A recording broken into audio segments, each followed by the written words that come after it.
أعوذ بالله السميع العليم من الشيطان الرجيم. بسم الله الرحمن الرحيم. الحمد لله رب العالمين والصلاة والسلام على أشرف الأنبياء والمرسلين وعلى آله وصحبه أجمعين. رب اشرح لي صدري ويسر لي أمري واحلل عقدة من لساني يفقهوا قولي. السلام عليكم ورحمة الله وبركاته. Alhamdulillah, kita mengaturkan syukur kepada Allah SWT kerana diberi kesempatan oleh Allah untuk menghirup udara setiap hari dan untuk dapat melaksanakan kehidupan kita dengan anugerah Allah SWT. Sebenarnya kehidupan kita ini bukanlah hidup untuk hidup ini, tetapi Allah telah menjelaskan kepada kita, hidup ini adalah untuk melaksanakan tugas dan tanggungjawab ubudiyah kepada. Berdasarkan kepada ayat Az-Zariyat, ayat yang ke-56, wa ma khalaqtul jinna wal ins illa liya'budun. Bahawa tidak aku jadikan jin dan manusia ini kecuali untuk berubudiyah atau beribadat kepada Tuhan. Jadi jelas kepada kita bahawa tugas dan tanggungjawab kita di dunia ini adalah untuk ubudiyah. Alhamdulillah, kita telah pun dapat menunaikan tugas atau tanggungjawab rukun Islam yang ketiga, iaitu puasa, di mana Allah telah meletakkan puasa sebagai satu yang wajib dilaksanakan, bahkan sebagai rukun untuk kita laksanakan. Dan bukan setakat itu, telah menunjukkan satu institusi yang dinamakan dengan Ramadan untuk membolehkan kita melaksanakan tugas dan tanggungjawab yang dinamakan dengan puasa. Tapi sebenarnya beliau tersebut puasa, di dalamnya merangkumi semua sekali. Banyak perkara yang ada di dalamnya, termasuk solat, termasuk Al-Quran, termasuk infak, dan banyak lagi yang lain-lain. Dan seterusnya, Alhamdulillah, selepas ini maknanya tugas dan tanggungjawab yang jelasnya kita diarahkan untuk meneruskannya melaksanakan dengan tugas ibadat haji. Dan seganding dengan ibadat haji itu yang disebut sebagai apa kita panggil package-nya, termasuklah korban. Jadi pada hari ini insya-Allah kita akan berusaha untuk nak melaksanakan tugas dan tanggungjawab korban ini untuk melengkapkan diri kita melaksanakan tugas dan tanggungjawab ubudiyah kita kepada Allah SWT. Semua ibadat ini adalah dalam rangka mendidik dan menterbiahkan diri kita dan membina jati diri kita atau jati diri umat Islam ini untuk dapat meningkatkan dirinya daripada orang-orang yang menyerah diri, iaitu Islam, kepada orang yang beriman dan insya-Allah menjadi orang yang bertakwa kepada Allah SWT, sehingga mereka akan dapat menjadi orang yang berjaya di dunia dan juga di akhirat, insya-Allah. Ibadat korban bukan sekadar satu aktiviti tahunan, tetapi adalah merupakan satu manifestasi keikhlasan, keprihatinan, kesungguhan dan tingkat ketakwaan kita dalam menjalankan tugas dan tanggungjawab ubudiyah kita kepada Allah Subhanahu Wa Taala yang terkait dengan kepentingan kepada masyarakat yang disebut sebagai hablum minallah dan hablum minanas. Asasnya kita melaksanakan ubudiyah kita kepada Allah, tetapi korban akan beri manfaatkan ubudiyah ini kepada masyarakat, kepada manusia umumnya. Inilah satu perkara yang sangat maknanya diberi perhatian oleh Allah SWT, bahawa ibadat bukan hanya kepada Allah, tetapi juga untuk kepentingan manusia sejagat. Contoh ibadat yang sejak dulu yang telah diabadikan di dalam Al-Quran ialah ibadat korban yang telah dilaksanakan oleh Nabi Allah Ibrahim AS terhadap anaknya Nabi Allah Ismail AS. Inilah satu pengorbanan yang menjadi simbol pada ketaatan dan ketakwaan yang tiada tandingnya dalam sejarah tamadun manusia daripada dulu hinggalah pada masa sekarang. Seperti yang dijelaskan oleh Allah SWT dalam surah Al-Hajj ayat yang ke-37. Kita bacakan sikit ayatnya. A'udzubillahi minasyaitonirrajim. La yanalullahu luhumuha wala dima'uha walakin yanalul taqwa minkum.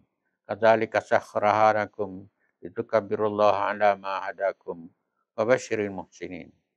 Innallaha yuda'i'u 'anil ladzina amanu. Innallaha la yuhibbu kulla khawanin kafur. Yang bermaksud daging dan darah binatang korban atau hadiah itu tidak sekali-kali akan sampai kepada Allah. Tetapi yang sampai kepadanya ialah amal yang ikhlas yang berdasarkan kepada takwa dari kamu. Demikianlah ia memudahkan binatang-binatang itu bagi kamu supaya kamu mengagungkan Allah kerana mendapat nikmat petunjuknya.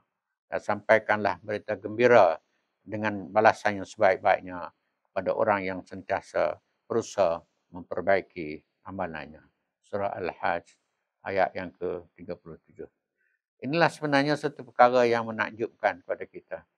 Di mana setiap tahun jutaan maknanya binatang korban ini telah disembelih oleh kita untuk melaksanakan ibadat korban kepada Allah SWT. Tetapi yang anehnya ialah binatang korban yang maknanya disembelih pada setiap tahun dengan jutaan jumlah, binatang-binatang ini semuanya tidak berkurangan, bahkan dapat dipertahankan atau dapat ditambah. Sedangkan binatang-binatang yang tidak dikorbankan, yang tidak disembelih, sentiasa dalam keadaan yang pupus dari masa ke semasa. Inilah sebenarnya satu keagungan Allah SWT yang memfardukan ibadat dengan pengorbanan ini, dan Allah sendiri telah memeliharanya dan meneruskannya sehinggalah membolehkan manusia melaksanakan ibadat korban dari masa ke semasa sejak daripada dulu hinggalah kepada hari ini. Tuan-tuan dan puan sekalian, objektif program ibadat korban haluan ini adalah antara lain untuk memudahkan masyarakat menunaikan ibadat korban yang menjadikan sumber dari segi hukumnya adalah sunat muakkad. Maknanya walaupun sunat tetapi dia dituntut untuk kita laksanakan. Inilah satu perkara yang sangat penting yang perlu kita letakkan di dalam kehidupan kita. Kalau benda-benda yang harus, kita boleh berikan keutamaan pakaian, makanan, ataupun apa-apalah kenderaan, tetapi yang kita sebutkan keutamaan ini seharusnya lah juga kita berikan keutamaan. Benda ni walaupun mudah, tapi kalau kita tak berikan keutamaan, maka dia tidak akan berlaku. Jadi oleh kerana dia telah diletakkan hukumnya sebagai sunat yang dituntut, iaitu sunat muakkad, maka perlulah kita beri keutamaan dan berusaha untuk melaksanakannya dari tahun ke tahun. Setiap korban atau setiap bahagiannya yang kita lakukan adalah satu langkah untuk menghapuskan kelaparan, membawa kebahagiaan dan menyembuhkan rasa syukur dalam diri kita. Yang bagian pada kita, dia juga adalah sumber kebahagiaan dan sumber untuk kita mendekatkan diri kita kepada Allah SWT. Tapi pada masa yang sama, melalui program ini jugalah kita dapat meringankan beban mereka yang kurang bernasib baik. Sama ada di kawasan pedalaman, kawasan konflik, atau komuniti yang dilanda kemiskinan. Kita tengok apa yang berlaku di dunia Islam pada hari ini. Boleh dikatakan dunia hari ini dalam konteks seluruh dunia, tidak ada satu pun negara Islam yang termasuk dalam negara maju. Bahkan seluruh negara Islam dah termasuk dalam kategori negara membangun. Di kalangan negara-negara membangun ini, Malaysia dan Turki adalah yang terkedepan. Inilah merupakan satu perkara yang telah berlaku dari sudut pembangunan ekonominya. Malaysia dan Turki adalah antara yang ke depan. Jadi oleh sebab itulah kita menyeru pada rakyat Malaysia, terutamanya ahli-ahli haluan, untuk melihat betapa kalau kita ini adalah lebih baik daripada negara-negara Islam yang lain, tidak berkorban maka siapakah lagi yang boleh berkorban? Walhal korban ini bukan saja boleh membaiki diri kita, membina diri kita, meningkatkan hubungan kita, merapatkan hubungan kita dengan Allah SWT, bahkan pada masa yang sama, boleh juga memberikan kebahagiaan dan meringankan beban orang-orang yang dilanda kemiskinan.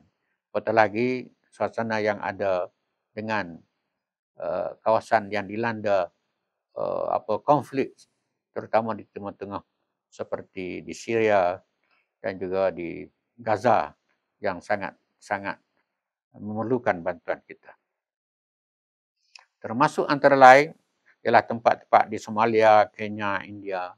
Nah, saudara kita hanya merasa daging sekali setahun.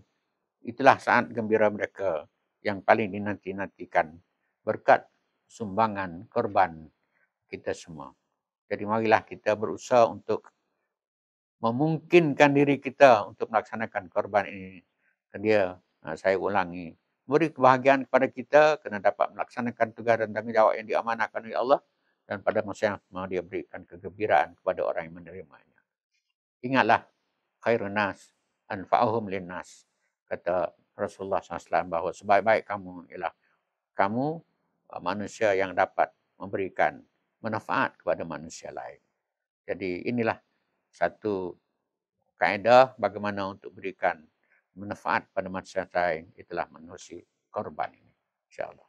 Satu perkara yang boleh kita tanya ialah mengapa harus dilaksanakan ibadat korban ini melalui haluan, sedangkan tempat-tempat lain yang banyak kita tidaklah maknanya menolak tempat-tempat lain ataupun agensi-agensi lain ataupun kita kata keadaan-keadaan lain untuk melaksanakan ibadat korban ini. Masing-masing boleh laksanakan melalui sumber ataupun jalan masing-masing. Tetapi haluan ingin memberikan satu alternatif kepada pelaksanaan ibadat korban ini. Dan sasaran kita di haluan ini adalah komuniti Islam yang sangat memerlukan. Sasaran kita adalah komuniti Islam sangat memerlukan, termasuk asnaf, mu'alaf, orang asli, mangsa perang ataupun konflik, kemiskinan dan juga penindasan yang berlaku terutamanya di Timur Tengah dan di negara-negara Afrika sana. Amat penting sebagai wadah penerusan program kebajikan, pendidikan dan pembangunan Islam terutama di Gaza. Kerana kita telah melaksanakan program ibadat korban ini sejak lebih kurang 24 tahun lalu dan melibatkan lebih kurang 20 negara di dunia. Ini adalah merupakan satu maknanya skop masa dan skop tempat keluasan jajaran yang kita telah laksanakan. Jadi dengan pengalaman 24 tahun dan dengan negara-negara sehingga 20 negara, lebih kurang 20 negara ini memberikan satu kelebihan kepada kita untuk melaksanakan program ibadat korban ini, yang pada masa yang lain kita boleh kata bahawa kita sudah ada pengalaman untuk melaksanakannya, insya-Allah. Dan dengan pengorbanan ataupun dengan korban yang tuan-tuan teruskan bersama kami, ia akan insya-Allah meningkatkan lagi keupayaan dan kecekapan kami untuk melaksanakan tugas dan tanggungjawab yang diamanahkan oleh Allah SWT ini, insya-Allah. Saya ingin memberikan peningkatan yang khusus kepada ahli-ahli haluan, terutamanya dan umumnya kepada masyarakat seluruhnya. Setiap sumbangan kita, tidak kira kecil atau besar, akan memberikan impak yang besar kepada kehidupan masyarakat yang memerlukan. Ini adalah merupakan satu realiti yang tidak boleh tidak. Tidak boleh tidak.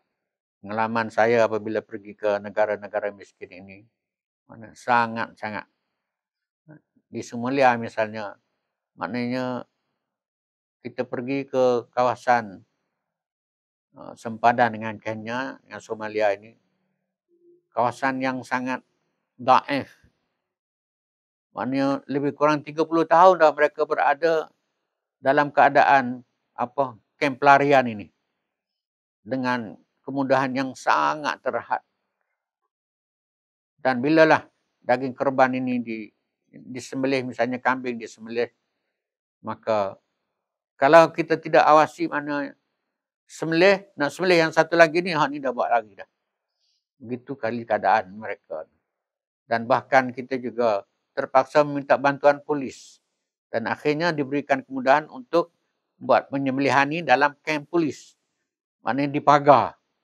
Dan terpaksa guna kupon untuk orang yang mengambil. Kalau tidak, akan diambil oleh orang lain. Maknanya penyusunannya kena rapi. Kalau tidak, habis. Dan pelarian ini ada lebih kurang 600,000 orang.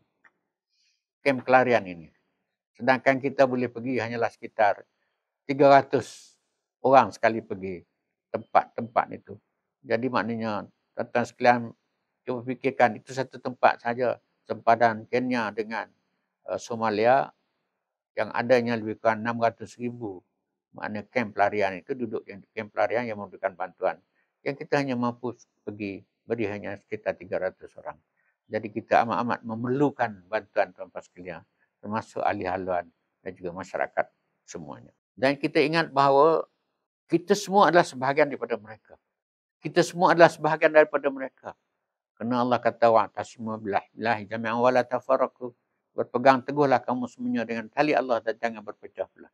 Mana kita semua adalah bersaudara. Semuanya kita bersaudara.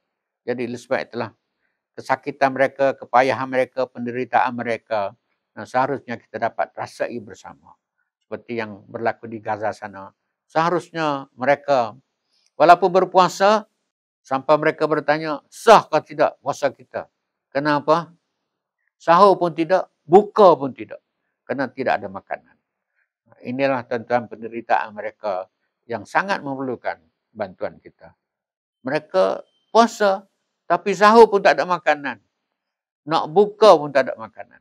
Itulah keadaan penderitaan umat Islam pada hari ini.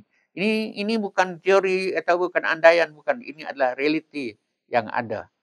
Ini adalah realiti yang ada. Jadi sebab itulah sumbangan tuan-tuan semua adalah satu perkara yang sangat daruri diperlukan. Sangat-sangat daruri diperlukan. Kita pada masa yang sama sangat-sangat perlu mendidik diri kita dan masyarakat untuk mengambil berat ibadat yang disebut sebagai sunat muakkad ini. Korban. Ia adalah sebahagian daripada tarbiyah. Khususnya untuk kita umat Islam. Maknanya di samping kita berkorban tadi, kita mendidik diri kita untuk meletakkan kepentingan bukan pada diri kita tapi pada orang yang memerlukan. Ini adalah satu didikan yang seharusnya ada. Maknanya kita mengutamakan orang lain lebih daripada kita. Betapa pentingnya ibadat korban ini, mazhab Hanafi mewajibkan ibadat ini. Mazhab Hanafi mewajibkan ibadat ini. Maknanya bagi yang berkemampuan, bukan pada semua, bagi yang berkemampuan. Bahkan disebut dalam riwayat Ahmad bin Majah, dia kata, barang siapa yang memiliki keluasan rezeki tetapi tidak berkorban, maka janganlah dia menghampiri tempat solat kami. Itu disebut dalam riwayat Ahmad bin Majah dan Darqutni dan Hakimi. Jangan tunggu kita banyak duit baru nak berkorban. Bahkan boleh juga berkorban atau berkongsi untuk melaksanakan korban ini. Misalnya adik-beradik untuk kita latih anak-anak. Latih anak-anak kita maknanya tak cukup. Seorang, dua orang, tiga orang, empat orang. Mana sikit-sikit bagi mereka. Cuma kita boleh gunakan satu nama sajalah untuk nak membolehkan mereka berkorban ini. Jadi inilah yang seharusnya kita latih dan didik mereka. Walaupun tak mampu, boleh buat sikit-sikit. Maknanya sikit-sikit seorang, insya-Allah akan mencukupkan satu bahagian. InsyaAllah. Setelah kita bercakap mengenai korban ini, timbul persoalan bagaimana pula untuk kita daftar korban melalui haluan ini. Dan ini tuan-tuan sekalian sangat simple, sangat mudah. Itulah, layarilah www.korban.haluan.org.my atau datang langsung ke pejabat haluan berdekatan atau telefon hotline 011-5779-6309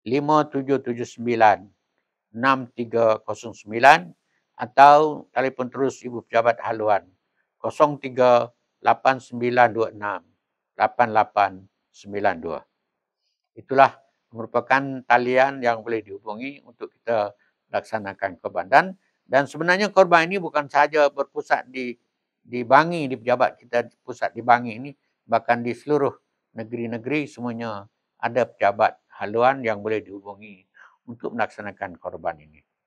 Mula daripada Kelantan sampailah ke Johor, naik sampai ke Perlis. Bahkan Sabah pun boleh, insya-Allah. Sempena dengan apa yang kita laksanakan dan kita bicarakan tadi, maka sekarang kita akan meneruskan program untuk kita melaksanakan korban ini dengan pelancarannya. Jadi dengan Bismillahirrahmanirrahim.